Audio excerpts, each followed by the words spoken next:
Hello, everyone, and welcome to this week's episode of your Dose of Wealth Wisdom. I am Daniel Kennedy, your host, director of the KML Group and Home Hug Limited, and also Wealth Dragon Coach. Same detail, just going to share this into a few places, and then we will begin.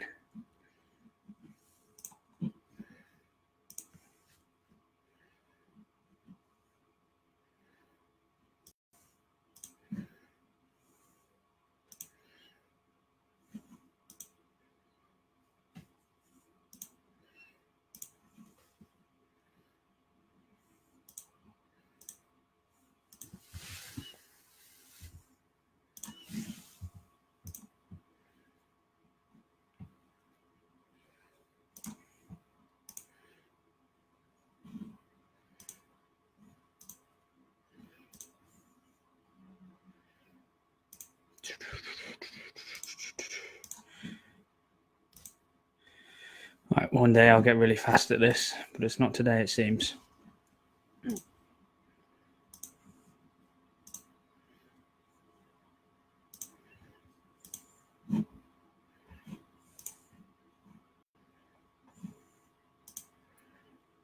Right, so let me just record. Hello and welcome to your Wednesday Dose of Wealth Wisdom with me, Daniel Kennedy, director of the KML Group and Home Hug Limited and Wealth Dragon Coach. So this was voted for this week's topic by all of you lovely people within the Wealth Dragon inner circle, and it's going to be stages of a property journey, because there are multiple stages when you wanted to get involved. And if you're like myself and you start out with no money, there's quite a few stages before you actually really get into it and make a lot of money. Excuse me. So I'm going to start from the beginning. When getting involved in property, money is the least of your concerns. You don't really need that much to begin with. What you do need is a direction.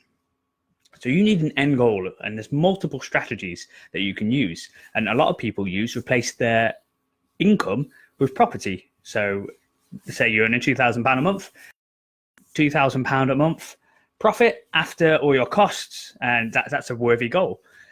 But also, how you're going to get to that is just as important as the number that you want to make. So for me, I started for HMO. So I had to work backwards from saying, I want to be a HMO landlord. I want to have multiple HMOs. So what do I need to do? Step one. And bearing in mind, I had zero money. So step one, and you can skip this step if you have money. So this is all subjective. This is if you require money, then you're going to need to do this first. If you don't, and you've already got money to invest, you can skip this step. But step one, stage one of a property journey is sourcing property on. So you need to become good at sourcing. Now, I recommend everybody get this skill. Pay for education if you don't know what you're doing, or alternatively, go out there and just through a process of test and measure, get yourself really, really good at the fundamentals of property. And that is sourcing the properties. Because if you become the sourcer in your area, and again, I recommend you stay in one area, you will be the go-to guy that people come to for deals. So I'm trying to market myself as the guy to come to in Birmingham for HMOs. Somebody who has got this down to an absolute T is the Pegasus Property Group. Everyone knows that they work in Stoke-on-Trent, and if you want HMOs in Stoke, you go to them. And I'm trying to build my brand by just copying somebody who's already successful at it, to hopefully be the person to go to when you have HMOs in Birmingham. So, but to do that, you need to be really good at sourcing. So what is sourcing for those of you who aren't involved in property? Sourcing is finding properties that stack and make a good profit at the end. Be that a refurb, be that just a standard buy-to-let where it doesn't need anything doing. So for example, the property is worth 90k and you get it for 50k. You can then sell, you sign a contract with a seller saying, I'll buy this at £50,000. You can sell that contract because it's worth £40,000. There's £40,000 of equity in that deal. And you sell it for as much as you can get. Like, you've done the hard work. Money is the easiest thing to do, to get hold of when you've got good deals. You need to be a good sourcer. So if that contract is worth 40 grand, you play investors off. You find trustworthy people. And you always keep your word, because then you'll build up a repertoire of investors, of people who will buy from you. If you provide them good deals, they'll continue to buy for it, and you can charge them. Like for a £40,000 discount, I would charge them 10% of the discount, and I would sell that any day of the week. People will bite my arm off for a property that's 40% below market. No, sorry, £40,000 below the market price, and they have to pay 4K for the deal, because essentially they're paying £4,000, £36,000. It's a no-brainer, isn't it? If you've got money to invest, so you're going to pay £4,000 to make 36, and then they can do whatever they want to do. So you need to be good at sourcing, and it's going to be painful initially. If you've got no money, for me, I was in debt. I started with about £12,000 worth of debt. So I sourced my ass off until I paid that, built up enough money to then buy the properties myself. Because you'll very, very quickly realize that being a good sourcer means you are an absolute finite resource, because there's so many people who don't know how to source, or they market themselves as being a sourcer. And the deals that they turn up with are just standard ones on, like, who knows, just like buying at market price that anybody can do. Or it turns out you're actually not getting any discount, so why would you pay the sourcer? So you need to be good at negotiating. That's another key skill. So stage one is become a good sourcer, because you don't really want to pay other people for source property. If the deal is good enough, you won't mind paying. And that's pretty much what you'll do eventually when you get to the later stages of property. But you need to get good at sourcing. So that means get good at marketing, be consistent, get good at negotiating, build your relationship up within your chosen area. So for me, example, I'm in the estate agents within my goldmine area every other day, talking about different property, updating them with where we are. And it's gotten to a point now where they won't put property up before we've had a look at it if they know that it's within our model, because we tell them exactly what we want. And our next deal didn't even go on the market. The seller came, said he wanted a quick sell. He said, I know exactly who you need to talk to. Gave us a call, put the offer in. They accepted it, magic. And now we're going to be building 3 flats on this property and hopefully turning it into an 18-bed HMO, the whole block. And that's all through the process of being a good sourcer, building my relationship, staying in one area, being very, very visible, So that's doing the podcast, doing plenty of posts, making everyone aware of what I do, which areas I'm involved in.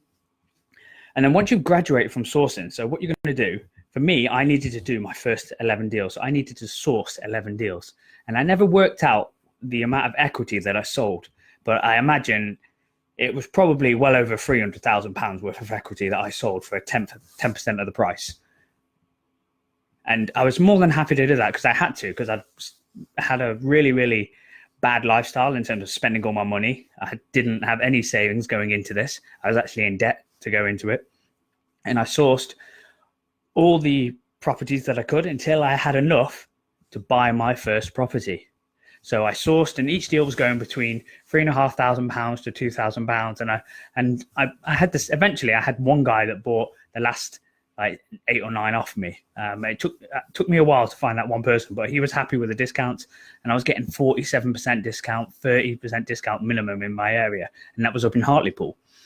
And it really worked for me. It worked really well. I learned a few lessons when I bought my first couple of deals. I did a few flips there, and I didn't really make money, but we didn't lose any. And then the first one that I bought in Birmingham, it was structured in such a way that it propelled my property journey like exponentially, because I always wanted to get in HMOs. And then when the deal came up in Birmingham, and I felt that was an area that was stronger demand for HMOs, I decided, I'm going to go for that. I then ceased operations in Hartlepool, because I'd built up that trust. Deals still came back to me because of how I set it up. So I considered myself graduated at sourcing. So then I became a HMO landlord. And that's why you really need to pick your strategy first. Because if you're going to you want to be a developer, perhaps, or you want to be a standard buy-to-let, or you want to buy old flats, split the titles, and then refinance them individually. You need to know what your strategy is going to be and the goal that you're going to use that strategy to get to. So, for example, for me, the goal is I wanted to replace my income. Already done it. So now we're just repeating the same model. But the strategy I used for that was HMO. So I worked backwards. I needed to source stage one. Stage 2 is then you're going to need to learn to develop and do, like, I'm still sourcing and now I'm buying deals from myself. So for HMOs specifically, you need to do small HMOs. So stage 2, if you're going for the HMO strategy, is your 6 beds. You can't go above a 6 bed. You need to do your first 6 bed because you need a buy to let for 2 years before you can get good HMO finance, is the general rule of thumb. And then you need to also, you don't want to go too big too fast because you're going to need to learn a lot of lessons. And most people, everyone that goes through it, unless you're within the trade yourself, you then basically you start buying properties for yourself is a more broader way of saying what stage 2 is. So stage 1, sourcing. Stage 2 is buying properties for yourself, whether that be a refurb. You want to start doing refurbs so you can go into development, or you want to start like buy BMV, refinance buy-to-lets, and then pull your money out and then build up a buy-to-let portfolio. I know people who are very, very successful. I also know people who never leave stage 1. They continue to source because they're so good at it. I know a person who's within our network who's making £20,000 a month profit by sourcing because he's systemized it and he's become so efficient at it. And he's happy. He's reaching his goal. He's taking the best deals for himself, the deals that require very little input from himself, and he's continuing to source. But then stage 2 is you're going to start buying your own deals. So this means where you're going to need to make connections with solicitors, with brokers, with building commercial relationships, or perhaps starting a company, which I would always recommend with the new tax changes. So you're going to get a lot more professional when you start buying your own property. Excuse me one moment. Hello, Luke, Paul, Yi, Marta, thanks for joining us. And then once you've got that down, basically your stage 2 is your under 6 bed or your first couple of refurbs or your vanilla sort of entries into the market, the deals that you were sourcing. So these are going to be your very little conversions, just a refurb, or your buy low, refurb, sell.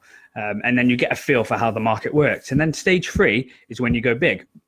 And it tends to all go in this direction. And that's when you start developing big commercial properties, whether it is multiple units to rent out, whether it's HMOs where you do bigger ones like 8 beds, 10 beds, whether you're building flats and separating the units and then refinancing them.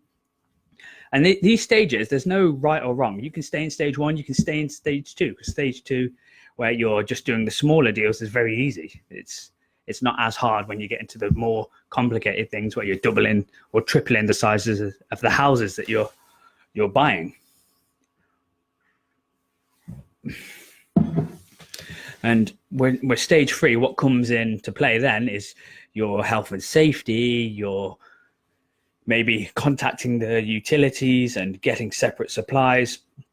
So stage 3 is bigger developments, usually with a build cost of 100 plus or 50 plus, because you can usually get a good, decent 6-bed HMO for about 60k if you do it well, where your 8 beds and your big extensions are going to cost between 70 and 120. Well, one's actually cost me 140 because of how much work was required and how much work was involved in this. And for me, what you realize as well, that's the same journey for everyone. If you look at the successful people in property, they're all good sources. They all know the basics. They all go back to the basics. They all know how to source. They all know how to market. They know how it works. So when they're at stages 3, perhaps, they're happy to pay the sourcing fee because they know how much hard work goes into it. And there's nothing wrong with starting from the bottom.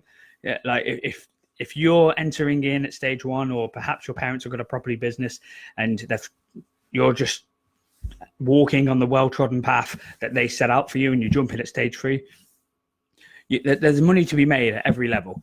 And the final stage is when what I see from the outside is when people have spent their whole career in property and then they want to really, really make the portfolio really efficient, really hands off, because we're young and we're full of energy, or we're just new into the market.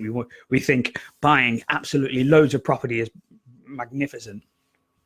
But when you actually do the numbers and it boils down, in terms of lifestyle, in terms of workload, in terms of how much profit you make, probably the best model is to have a relatively small one, but have it paid off. So like 5, 6 HMOs, maybe 10 HMOs where you just have one member of staff, managing one maintenance gentleman or lady, and it's really it's not as leveraged very high. So then you can then have plenty of profit. You're not worried about mortgages. You can have a fantastic lifestyle because you haven't got hundreds and hundreds and hundreds of units. And usually they either continue growing or they retire at that stage, and they systemize it in such a way where they have no input and they go and live their lives and they do something else. And that's just my observation. I'd be very interested to know what you guys think and ladies and gentlemen think in regards to the 4 stage. But that's what I see people doing, is really making their portfolio leaner, not working as much, really living the lifestyle that they set out. And really, I suppose we all want to get there. So let's recap. Stage 1, source your property deals. You're going to need to get good at that. If you're not good at it, partner with someone if you've got funds, and then you can skip the step of having to pay their sourcing fee, and then you can build your portfolio together, because the people who are good at sourcing are really hard to find. And when you find them, treat them well, pay them well. And if you are somebody who wants to get good at sourcing and become that, know your worth. Don't let people buy your deals for pennies if they're good deals. Stage 2 are your small refurbs, your like circa £100,000 property, you spend 20,000 on it and you sell it for 160. A real good model, you'll do one of those or 2 of those a year, and you'll continue to grow that until you can then do the bigger units. Maybe buy a commercial unit, which is stage 3, the bigger developments, and you'll split them down into flats and you make more money, or you sell a few units and keep the rest to add to your portfolio. In my case, it was doing HMOs from 6 beds to 10 beds. So during that stage 3, we're now doing 8 beds normally, and now we've got 2 projects on the go with a total of 31 rooms that we're adding to the portfolio, and it's going to be split down into 6 HMOs, smaller ones, 6 beds. 3 6 beds and 3 5 beds, which I think is, oh God, that's 33 rooms, not 31. And we're also doing stage 1, which is sourcing. We're continuing to source us out to other investors. And we're going to be in stage 3 for quite a long time now, just expanding. Then at some point we'll decide, right, this is good. We want to start reaping the rewards, and we'll systemize the business, focus on getting hands off and working on the business and not in it. And that's usually stage 4. And then what happens then is most people go into a different industry, is what I found. And that's my take on stages of a property journey. A lot of people might go into teaching as they reach stage 3 or 4, because they've just come up through the ranks, and so you've got real current knowledge. A lot of people might just decide to be really quiet and just live off the income. A lot of people might go into other businesses, like some people do technology businesses, some people, it doesn't matter. It's all dependent on what you want. But what you need to be really clear of is your destination, and realize there isn't really a destination where you stop. Like, you don't reach a point and be like, right, I'm here, I've made it. It's not in property. It's sort of like a muddy curve. A muddy hill. So you're on that hill and you're always sliding down if you're not moving forward. So you always need to be doing something. You always need to either be expanding, improving your properties, making them more current, meeting the current regulations. You always need to be doing something. You don't want to just rest, because you're going to hire people to be able to make the journey for you when you get to stage 4 and you're wanting to really sort of wind down and not get involved in property.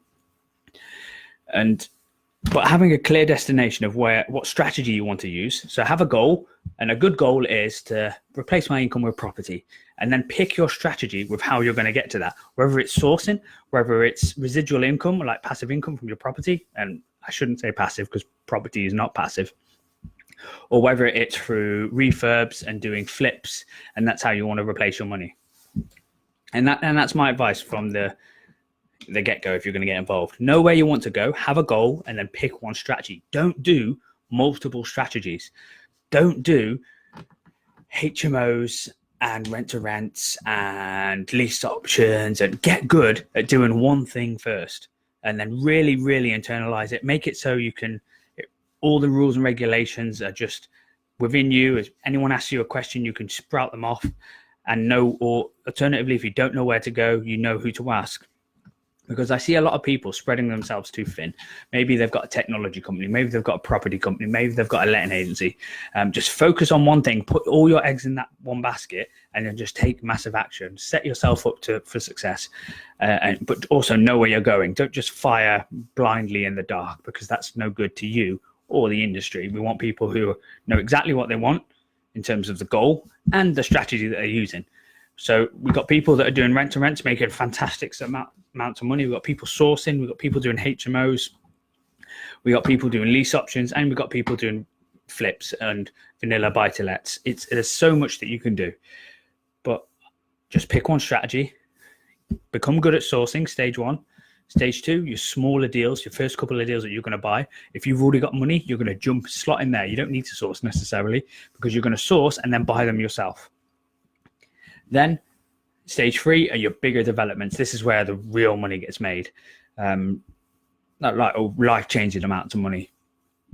And that's your 8-bed, 10-bed, 15-bed, 20-bed HMOs, or your 4 or 5 units of flats, or your land that you're going to build 4 or 5 houses on and sell on.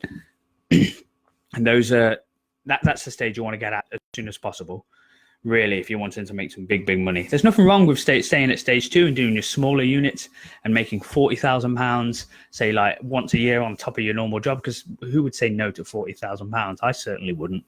And those deals there are a lot more of them around, but also there's a lot more competition. Where you get to stage 3, it's not as much competition, because many people are operating at that level or have the access to the funds to enable them to take on these deals. Because lenders need to trust you.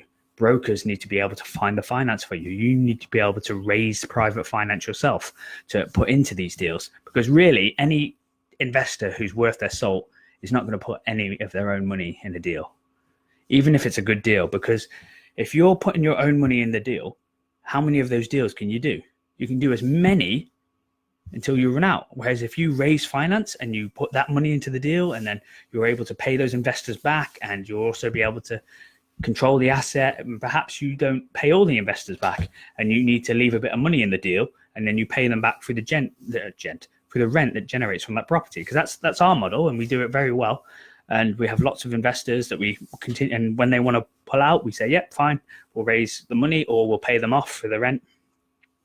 And so we can do an infinite amount of these deals, because we pay our investors back. We don't take any money from the companies, and we can do unlimited amount of these deals because we're a trustworthy company. We pay our investors back.